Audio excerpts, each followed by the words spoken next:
Shalom, selamat pagi Bapak Ibu Saudara yang dikasihi Tuhan. Sebelum kita dengar renungan Mana Rema, mari kita sama-sama berdoa terlebih dahulu. Bapa, mengucap syukur buat kesempatan kami boleh kembali mendengar kehendak Tuhan lewat kebenaran firman yang sebentar akan kami dengar. Urapi hamba-Mu, taruh kehendak-Mu untuk disampaikan, supaya baik yang menyampaikan maupun yang mendengar sama-sama beroleh berkat dari kebenaran firman Tuhan. Dalam nama Tuhan Yesus Kristus kami sudah berdoa. Haleluya. Amin.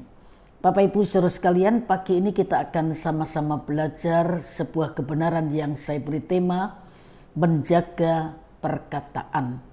Yohanes 13 ayat 36 sampai ayat yang ke-38. Yohanes 13 ayat 36 sampai 38. Yesus memperingatkan Petrus. Simon Petrus berkata kepada Yesus, "Tuhan, kemanakah engkau pergi?" Jawab Yesus, "Ke tempat aku pergi, engkau tidak dapat mengikuti aku sekarang. Tetapi kelak engkau akan mengikuti aku." Kata Petrus kepadanya, "Tuhan, mengapa aku tidak dapat mengikuti engkau sekarang? Aku akan memberikan nyawaku bagimu." Jawab Yesus, "Nyawamu akan kau berikan bagiku? Sesungguhnya aku berkata kepadamu, sebelum ayam berkokok, engkau telah menyangkal aku 3 kali." Bapak Ibu Saudara yang dikasihi Tuhan, apakah kita bisa menghitung berapa jumlah kata yang kita ucapkan setiap hari?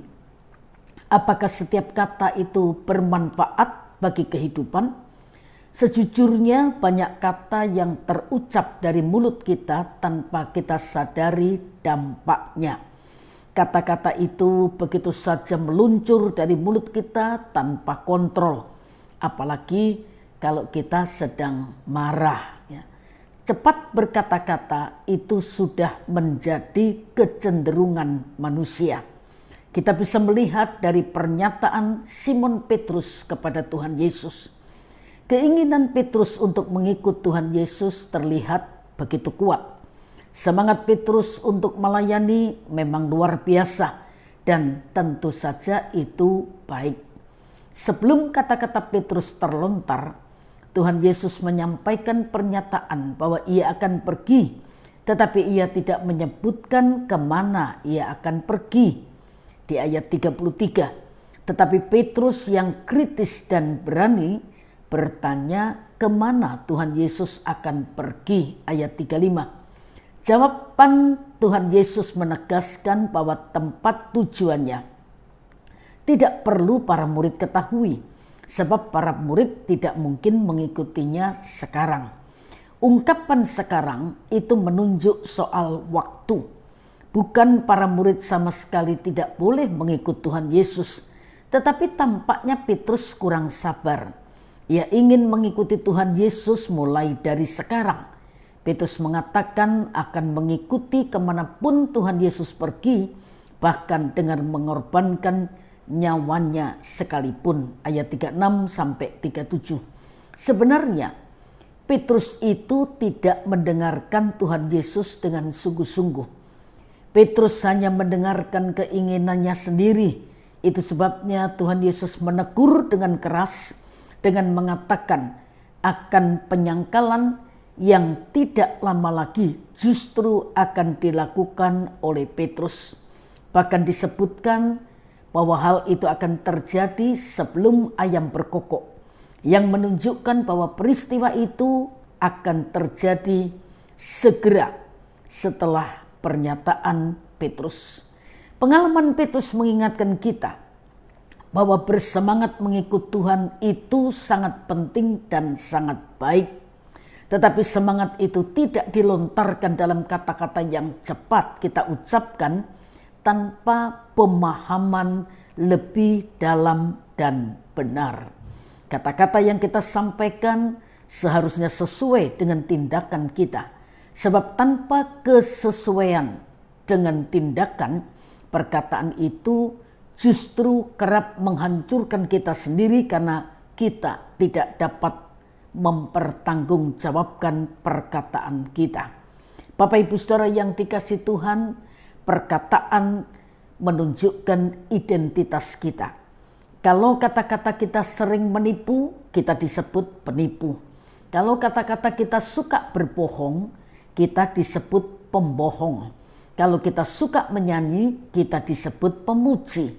Kalau kita suka memotivasi orang, namanya motivator. Nah, kalau dinilai dari ucapan kita, siapakah kita ini?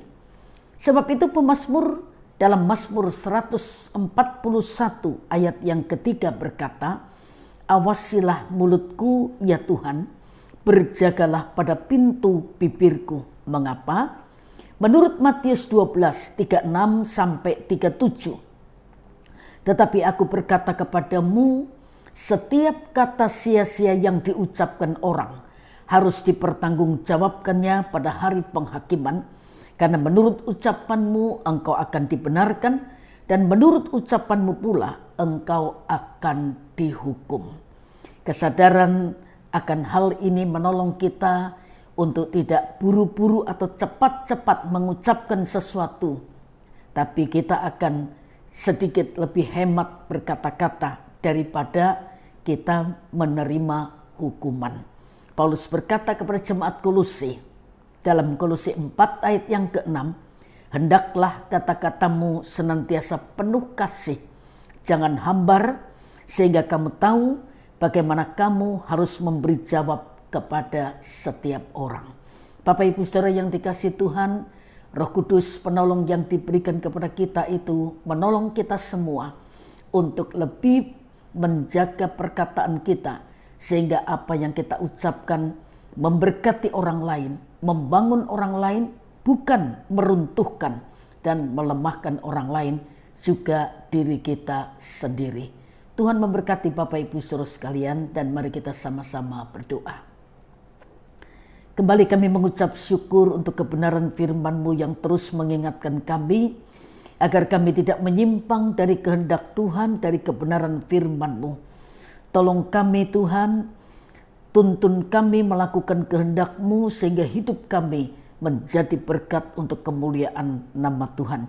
Berkati semua yang sudah mendengar kebenaran firman ini, dan kalau sebentar kami lanjutkan aktivitas kami tetap mohon tangan Tuhan menyertai tangan kami, sehingga apapun yang kami lakukan yang sesuai dengan kehendak Tuhan, kami yakini Tuhan sumber berkat pasti akan memberkati dan membuatnya jadi berhasil. Berkati keluarga kami, berkati apapun yang kami usahakan, pekerjaan pelayanan kami, semua kembali untuk memuliakan nama Tuhan. Dalam nama yang ajaib, yaitu nama Tuhan Yesus Kristus, kami sudah berdoa. Haleluya. Amin. Selamat pagi, Tuhan memberkati Bapak Ibu Saudara sekalian.